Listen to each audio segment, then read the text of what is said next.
I would say that your career will be a 40-year long career. And so it's a long arc, and there will be peaks and troughs to that. That is natural.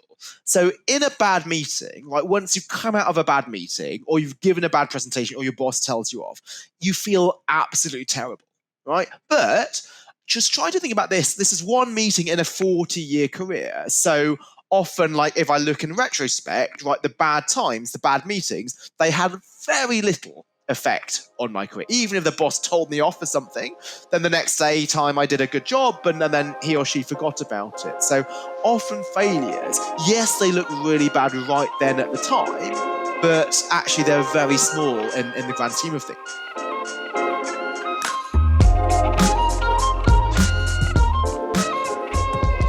Hello and welcome to the BOK podcast. My name is Eowell Casadarge and I'm an equity analyst researcher at BOK. With me today is Desi and he will be introducing our guest.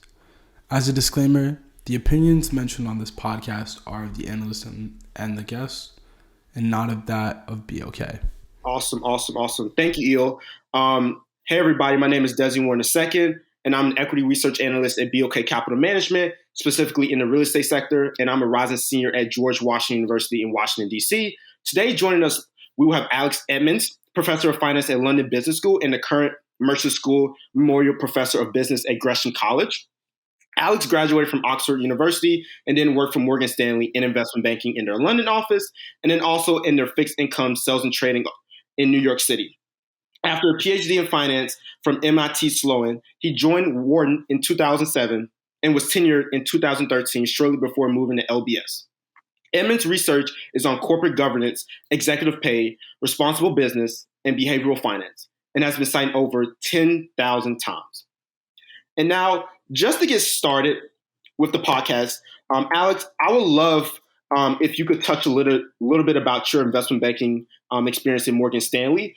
Given that investment banking is kind of the training ground for a lot of people who are looking to work in the financial services industry, I would love if you could talk about your investment banking experience in Morgan Stanley. How did that influence your understanding of finance? What did you learn ultimately from that experience?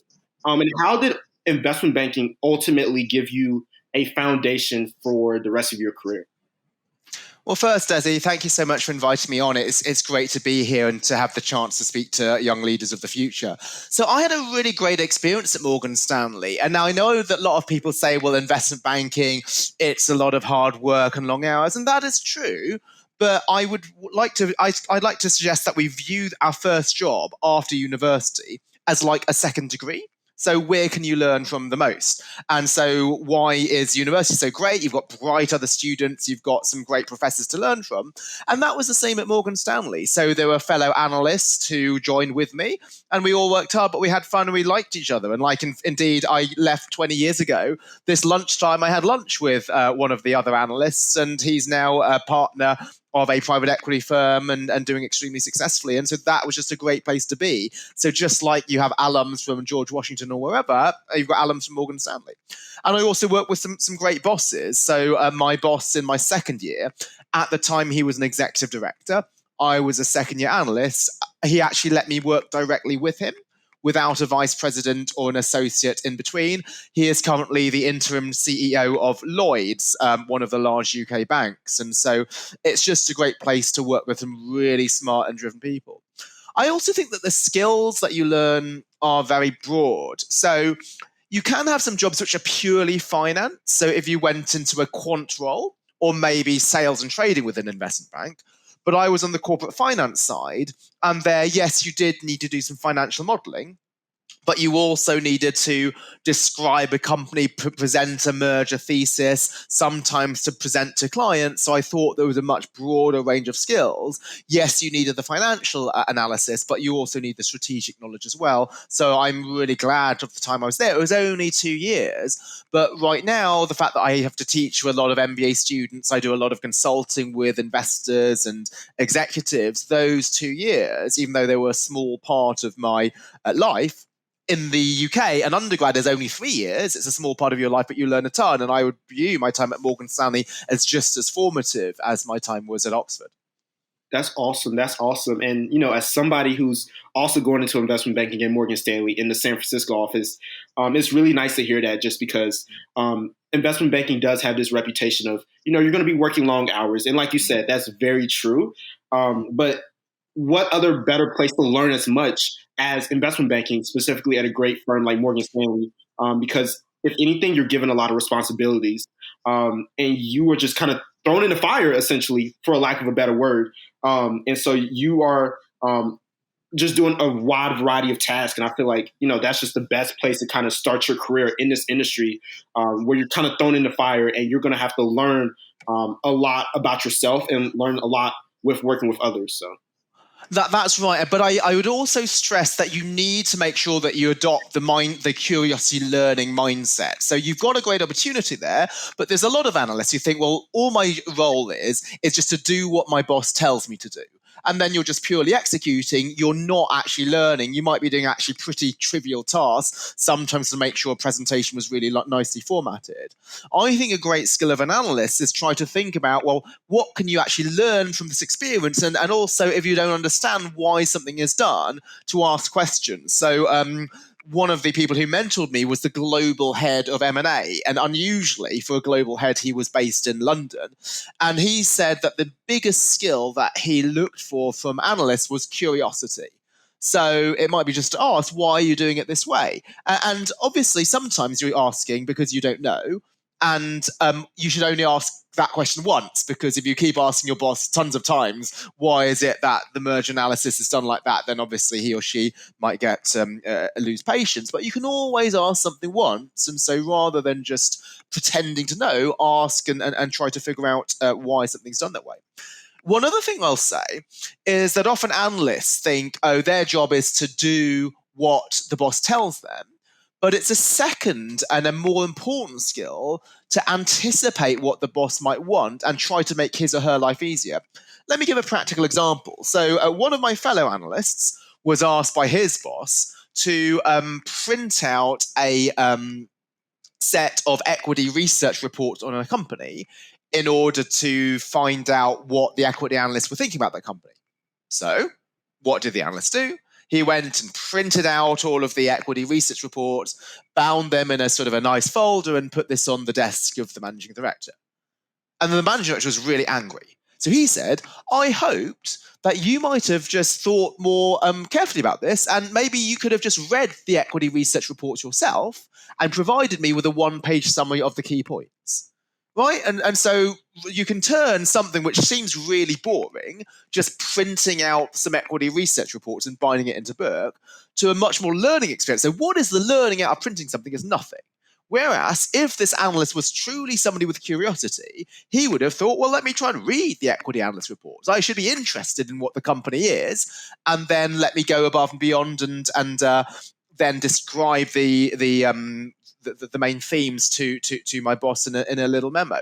Yes, it does take time to do that. And yes, we know as obviously analysts we're working long hours, but that would be maybe in half an hour spent with a big learning aspect to it compared to many other tasks that you might spend hours on which don't have as much learning. So I would really encourage like anyone entering this industry to think, what can I learn from this particular experience? And if you don't think you can learn anything, it's probably because you haven't tried hard enough. And so that was a way in which he could have turned something which was really boring, just printing out some equity analyst reports, into something quite interesting. Absolutely, absolutely. It's almost like intellectual curiosity. It's one thing to just be doing a task just because your boss says it, but if you have this, I guess, this ownership mentality, or this mentality of like, I just want to learn and I want to understand the bigger picture, that's ultimately what's going to drive your success. Yeah, like when you're asked in interviews, right? What are you? I'm sure you were asked this, and congrats, by the way, on your job in Morgan Stanley, San Francisco. I'm sure you asked, right? Why do you want to be an investment banker? And some people, the true reason why they want to be one is the money and the title, and to boast at cocktail parties, I'm a banker with Morgan Stanley. But they might just make up, no, I love finance, I love thinking about how markets work. And then, well, when the rubber hits the road, it's tasks like that which show, are you truly curious? Because if the true reason to become a banker was that you're interested in finance and interested in companies, you would have wanted to read those reports. And if you don't actually care about it and all you want is sort of the job title, then you are the analyst who just prints out the reports without bothering to read them. Yeah, exactly. And I believe you said in an interview, or you were talking about your experience at Morgan Stanley and how you were smiling or laughing at something, and then a partner comes up to you and says, "Oh, you can't be smiling here because then my managing director will think like I'm not working hard enough." Was there something you learned about the culture of investment banking that you value, or something that had added to your character? Yeah, thanks for raising that. So it's something you would have seen. I've got a TED talk called The Social Responsibility of Business, and I told that story. So the traditional view of investment banking is that, you just want to work the analyst as hard as possible.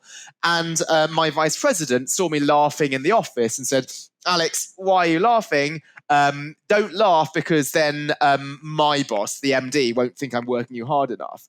But he said that in a tongue-in-cheek way, and I think he could have said that because he and I got along well. Indeed, many people thought that as an analyst, you should work as hard as possible and not question anything. But then I chose to question the MD once. Here's what I said. So he told me, do this analysis. There's 14 comparable companies. Can you add a 15th comparable?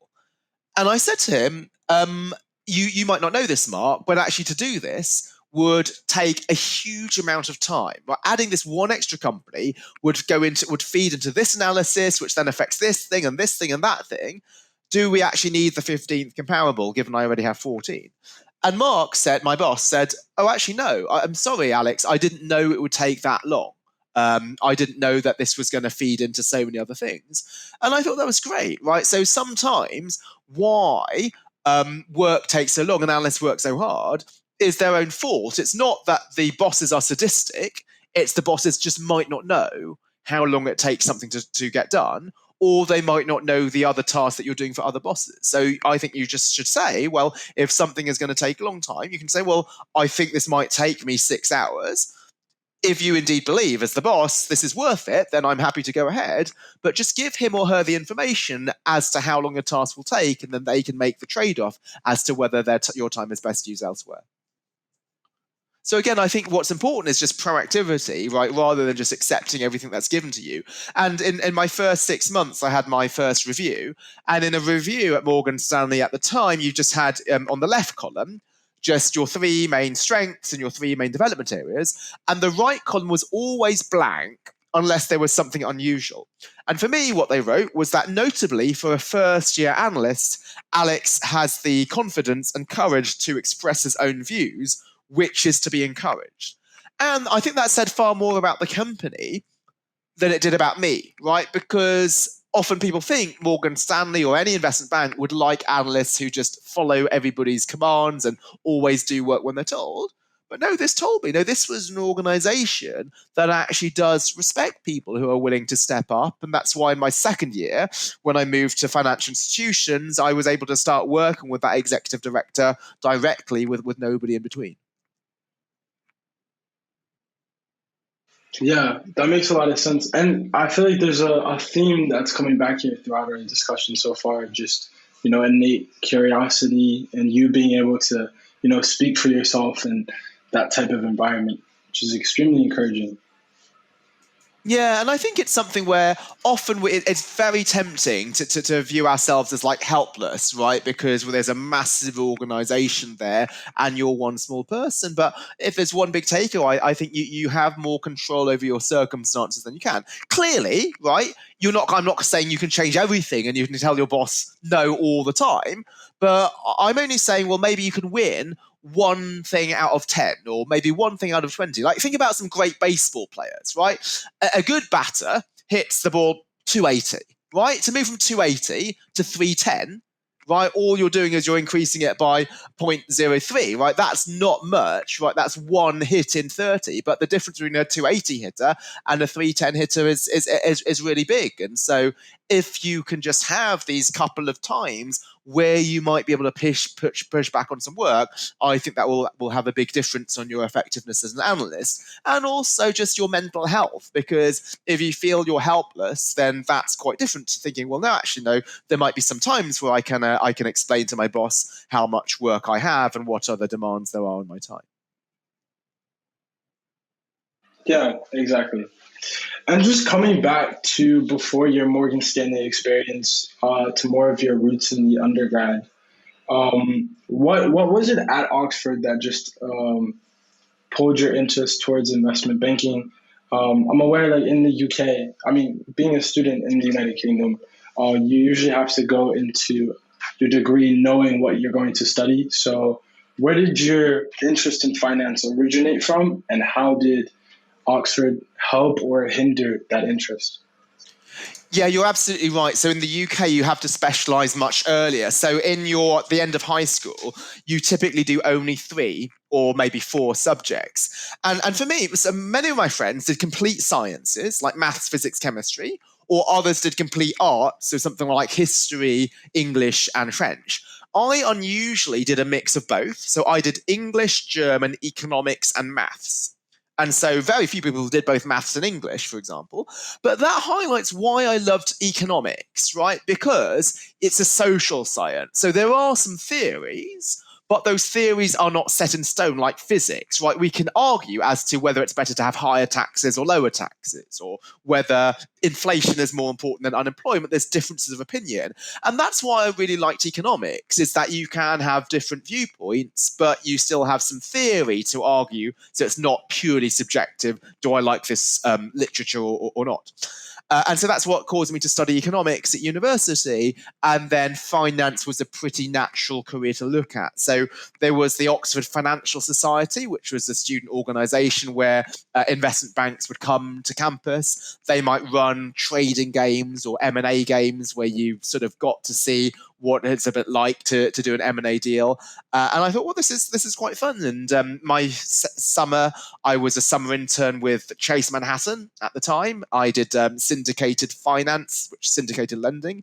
And then I got the offer from Chase. It was then JP Morgan Chase. But then I thought, let me go to Morgan Stanley because they had a particularly strong name in investment banking. So it was just based on, I think, from my high school background, the fact that I like both arts and sciences. And that goes back to my answer to Desi's first question. Why is investment banking such a great place to be? There's a mix of skill sets. There's the quantitative finance aspect, but also the qualitative aspect. And that sort of appeals to me, liking both maths and English. Okay, now that makes a lot of sense. And even from a young age, something that we see from a lot of our guests is their just innate curiosity and for really like knowledge, like their thirst of knowledge. And I feel like that's very apparent when it comes to you as well. But I'm curious, do you still know how to speak any German? Yes, I can. So I don't really practice it much because I spent 10 years in the US, and as you know, in the US, Spanish is more common than German. I actually speak French as well. But if I go to France or Germany, then I will be able to pick it up quite quickly. So it does come back. And it's just useful to have languages. Again, part of the curiosity that we're thinking about, because yes, it's true. You could go to France and Germany and get by with English. Most people speak English. But the experience of being able to like walk down the street and understand what the roadsides mean and so on, that's really broad. You mentioned that you're doing a marathon tomorrow. Which marathon are you doing? I'm doing the Richmond Marathon in London. Yeah, no, sorry. Let me just follow up on the marathon thing. Well, first, good luck for the marathon. But like for me, I did the Philadelphia Marathon in I think 2011, and then I knew I was going to go to Chile and Peru later that year, and so I thought, well, when I did all my training for that marathon, rather than listening to sort of music, I listened to an audiobook on Spanish. So basically, I learned Spanish while training for the Philadelphia Marathon. And as soon as I hit Santiago Airport, I just started speaking Spanish to the taxi driver and then to the hotel staff, even though I hadn't actually spoken Spanish to anybody because I didn't have a teacher. I just had an audiobook and was listening the whole time. All that act of turning sort of that training, what else can I do with that training? Well, yes, I can go to Chile and I can get by on English, but my experience is going to be so much broader if I choose to learn Spanish. And so I thought, well, let me learn Spanish while training for the marathon. So that's why, sorry, you might have thought, why is he asking me about my marathon? Well, that's why it's linked to my learning of language. No, that's really, really cool. Wow. And I feel like that, again, that's just another example of like your innate thirst for knowledge and how you're always pursuing, just knowing more. And I asked you about if you could still speak German just because I'm a native German, like I was born and raised there. But that's really cool. And I'm also from Philadelphia. Like I went to high school there and I did the Philadelphia Marathon. So that's really cool that you did that as well. Awesome. Yeah. Oh, that was a fantastic experience. I was also a marathon coach at the time because I raised money for the American Cancer Society. And then they made me the head coach of that, which meant that people who were running for the American Cancer Society, I would coach them on weekends. And that was just really nice just to see other people who really cared about fighting cancer. I would always do a run on the Saturday with them. And then for those who were out of town, I would make a few sort of coaching videos on certain aspects of it. So it was a real pleasure to be involved. And it was a great city to do the marathon in.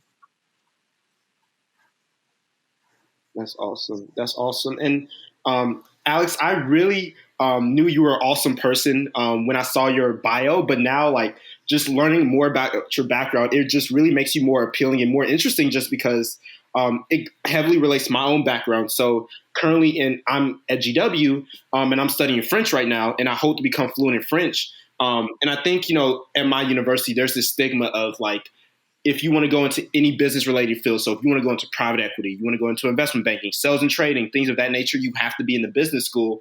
But for me, I'm in the international affairs school. I'm studying international affairs, studying political and social events happening all across the world and analyzing them through certain theories and things of that nature. And I think that, your background and your experience really just speaks to this idea of like diversity, right?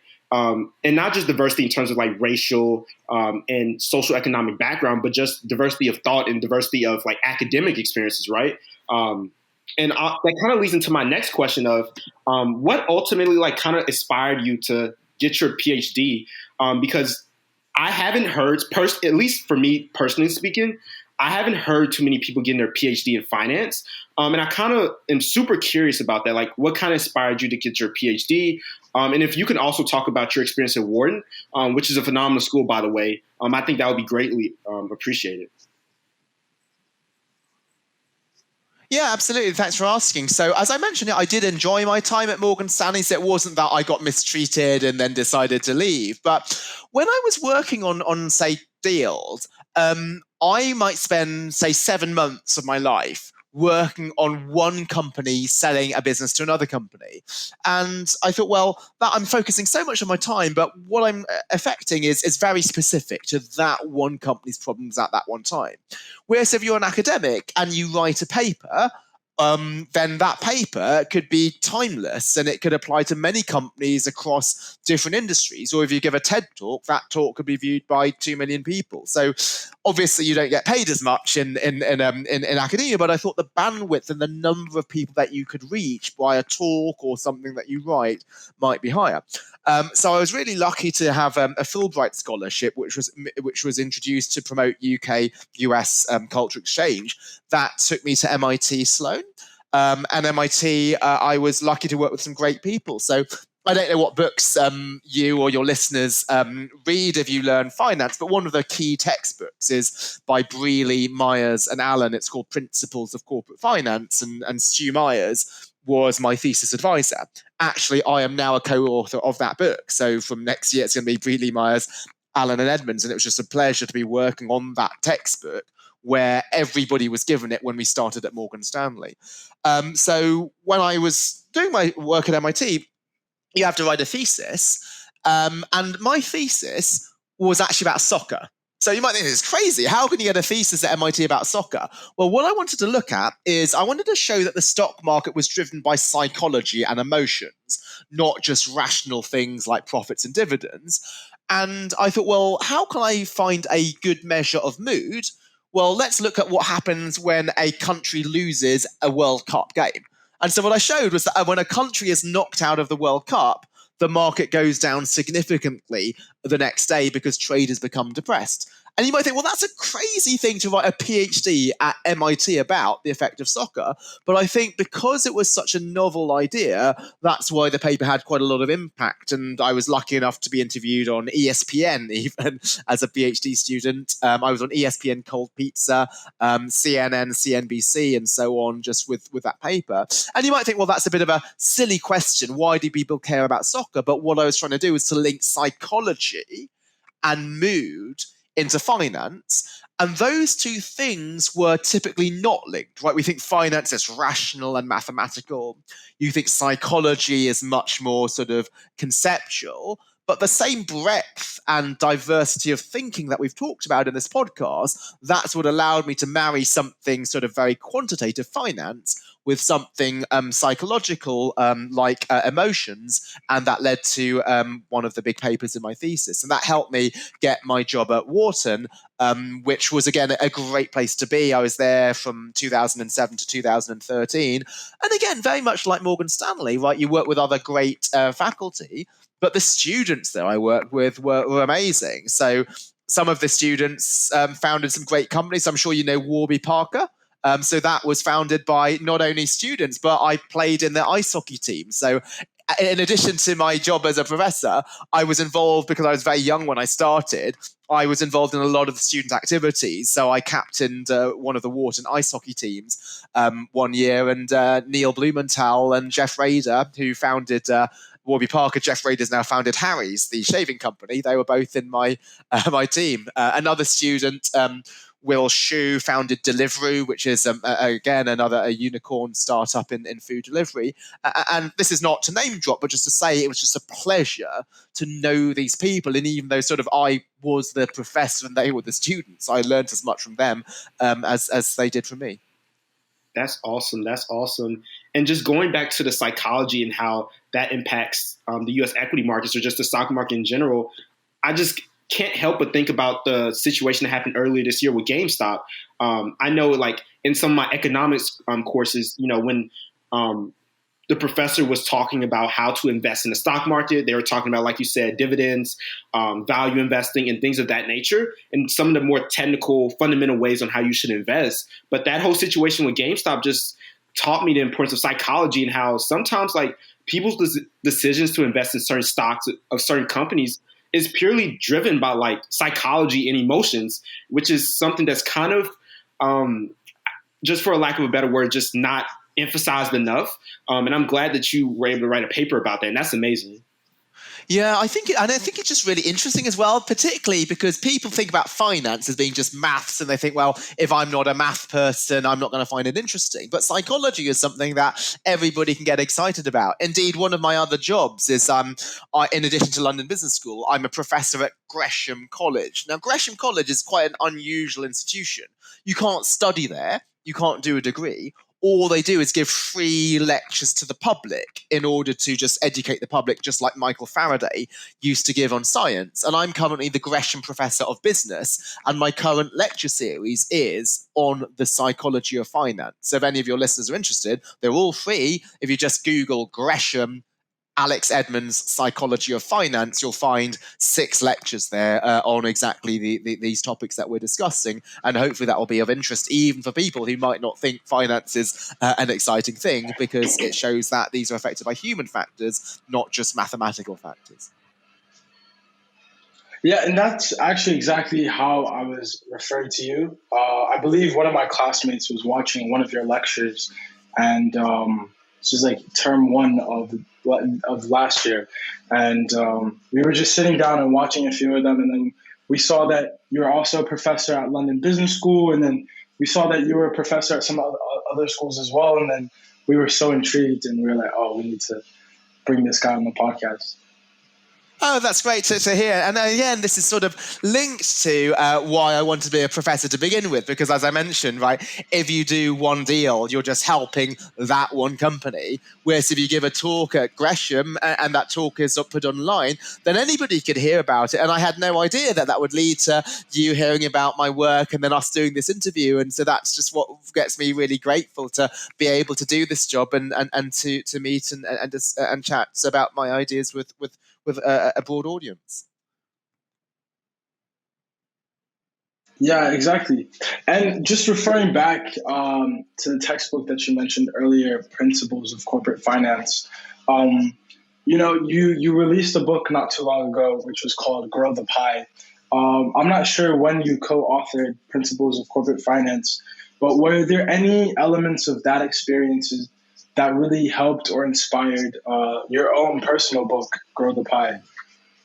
Yeah, thanks so much for asking about that, because the Principles of Corporate Finance won't be out until next year, certainly not the version that I worked on. But Grow the Pie was my first book, and I absolutely loved working on that book. So what is that about? It's about how businesses need to serve wider society, not just make money.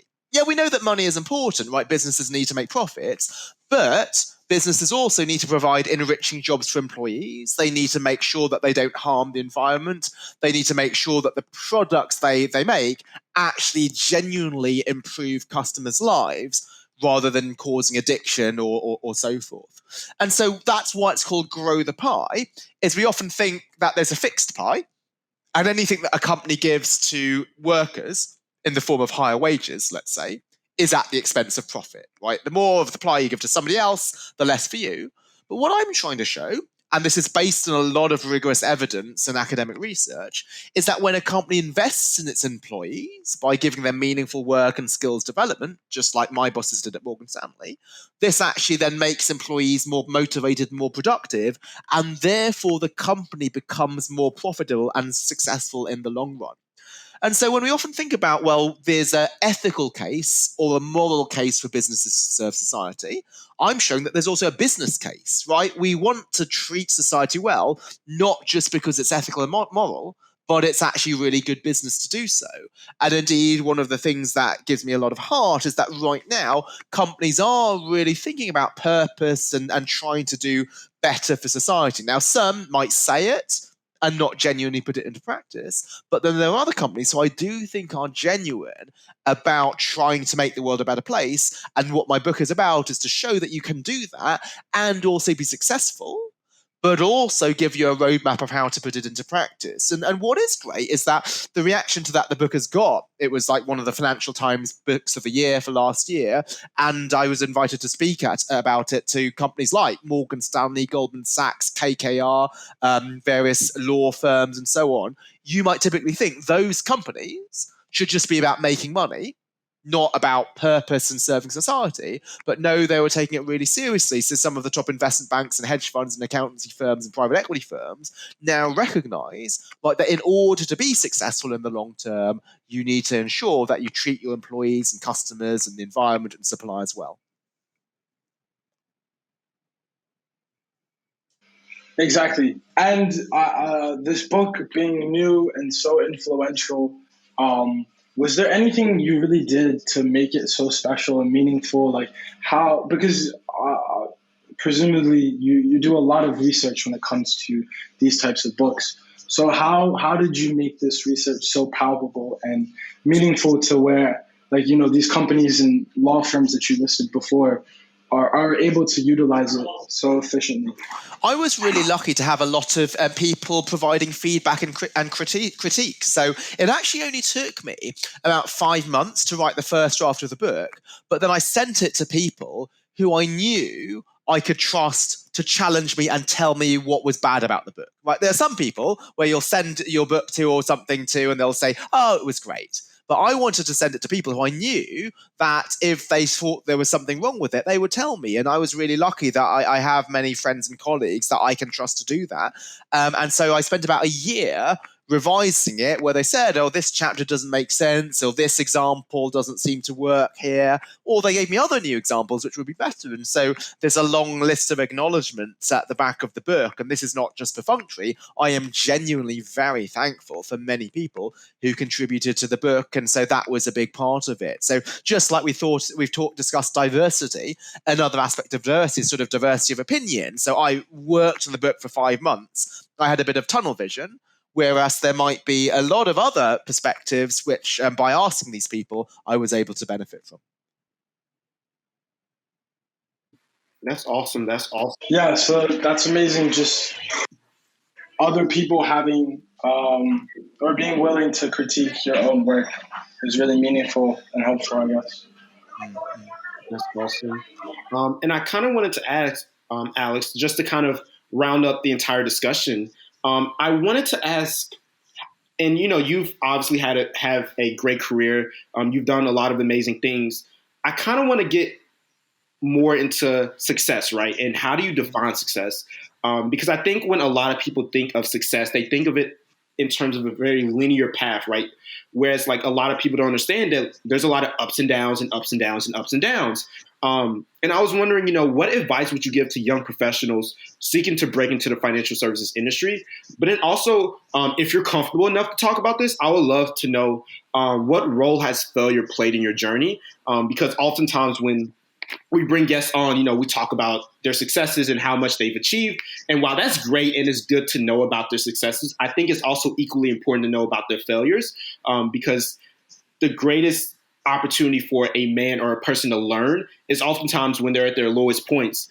And I was wondering if you could provide us and our audience some insights into that. Absolutely. These are great questions. I'm really grateful that you're asking them to me. I do loads of podcasts, but I'm often not asked questions like these. And these are the questions that I think are so much more interesting than what do you think is going to happen to the stock market next year. So I think in terms of advice to people entering the profession and how to deal with failure, I would say that your career will be a 40-year-long career. And so it's a long arc, and there will be peaks and troughs to that. That is natural. So in a bad meeting, like once you've come out of a bad meeting or you've given a bad presentation or your boss tells you off, you feel absolutely terrible, right? But just try to think about this. This is one meeting in a 40-year career. So often, like if I look in retrospect, right, the bad times, the bad meetings, they had very little effect on my career. Even if the boss told me off for something, then the next time I did a good job, and then he or she forgot about it. So often failures, yes, they look really bad right then at the time, but actually they're very small in the grand scheme of things. So there was one case where I was working right late at night to finish a presentation, and then I was told I had to then take the first flight out to Germany in order to deliver the books to a managing director there. When I got home, it might have been about 4 a.m. in the morning, and I just slept through every single alarm. And I slept through the cab calling me, and I missed the flight. And so that presentation that I just worked on, it didn't get to the boss, and the boss was screaming and shouting at me. And then I went into the office. I was scared. I thought, am I going to get fired here? And then the German boss was not my main boss. My main boss was the guy who's now the CEO of Lloyd's. And he said, no, that guy should be embarrassed for working you so hard that you couldn't wake up when the alarm went off. And then it was fine. Right? He just protected me from any anger that the German boss was giving to me. So at the time, things like which might look terrible might not actually seem that way. And then you ask, how do I respond to failure? Well, there have been many times where I would have failed. So it will be, and like with this, when I say this, it might seem sort of arrogant failures and they're first world problems, right? For example, in Morgan Stanley with the analysts, right, there is a very, very top rating, which is given to 3 analysts out of, there were 84 in my analyst class. And at the end of the first year, when I thought I'd done really well, I didn't get that. And I thought, I'm so angry. I'm pissed off with this company. I'm going to leave. I'm going to move to private equity.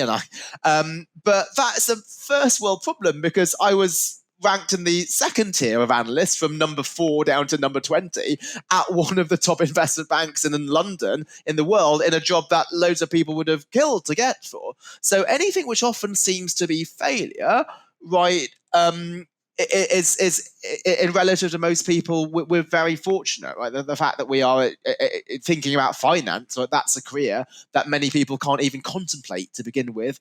And again, just to have this perspective, right then, when you're told, no, you are not the best, those 3 people are better than you, it hurts, but just a little bit of perspective means that you can hopefully deal with this. Another first world failure was I was nominated for the World Economic Forum Young Global Leader. So they give this award to a few people each year.